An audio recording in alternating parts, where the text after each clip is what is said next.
Tapos naka-body fit. Tangina, tapos na. Tapos na. Ako sila yan. Ang ganda kasi. Tapos, alam mo yung parang ang simula tatlong may ellipsis na tatlong gano'n. Tapos, naka-body fit. Parang inano niya, dinugtungan niya. Yung parang ito yung malulupit na sinabi ko. Blablabla. Tapos, naka-body fit. Yun yung punchline. Galing nun. Papuputol ang mga kamay mo sa daliri. Pag ginawa. Ang ina na ito, Sayang. magta-type na lang ako, pre. Ba't ko? Galing. Tiniloso po niya May mga ganun, si Jonas yan, kahit hindi, sinusugal niya kahit hindi na mag-rhyme. Hindi, lalo na pag alam niya na malakas yung niya, material niya. Pag-usapan naman natin yung nilabas ng flip-top na article tungkol sa battle natin. Sabi doon pagdating sa akin, si Jonas, biyasa sa komedya. Yun lang. Pagdating kay Saint Luke, si Saint Luca. Saint Luca sinasulat doon, di ba boss? Saint Luca. Si Saint Luca, armado na mga solidong left field na lirisismo. Tangay na boss, hype na hype ah! Buhat na buhat ah! Pag sa akin, komedya lang. Pag sa kanya, armado na mga solidong left field na lirisism. Lyricism. Boss, hindi halatang meron kang favorite Tanginan to. solidong left field na lirisism. Galing talaga nito ni Jonas, gago. Puta. Boss, hindi halatang meron kang favoritism. Ba't naman ganon? Pinakinggan ko ang mga ginawa mong awit. Puki ng ina, offbeat si Arik. Gago, puta. Allah. Yung reaction ng crowd, medyo, sinabi niya yun. Parang ang layo nung bagsak nun ah. Buti hindi napipikon si Arik sa inyo, no? Concert ni Andre. Ang bangis ni boss, ang bangis! Buti na lang kasama niya si Kuya Kebs. Ang galing humabol eh. Gago. Gago, puta. Wala sa bundok eh. Hindi, joke lang boss. Nakaramdam na naiinis na.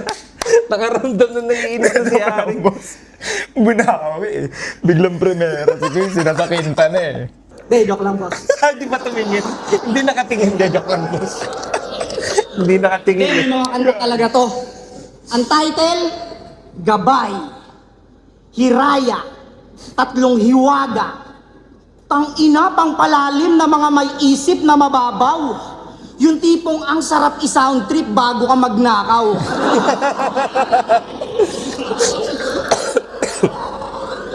Ikaw ang minsan sa palagi, metolohiya sa'yo'y maaari. Kahit lahat ay mawala na. May ganun sa Wait, dance moves. Di ba yun? Yan ang napapala mo, kakakain ng siomay na pusa. O, sabi niya yung sa laban nila ni Emzite. Ano ba yung todo niya pang sinigaw. Kahit maging Persian kat kapag gagawin ka lang siomay sa Mindanao. Siomay? Ba siopaw? Oh, May ganun po na. Oo din siya eh. na-realize nga. Ang hirap sa'yo, ngayon mo pa na-realize. Yan. Ganyan mo, munti ka nang di makasakay ng eroplano. Paano walang kaano-ano? Hininga ng ID, sumagot si Gago, ako'y paru-paro.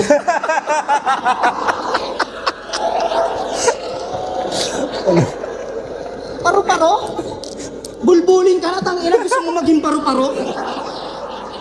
Natatawa Tapos minsan gamo-gamo. Yan ang napapala mo, Lucas, kakakain ng damo-damo.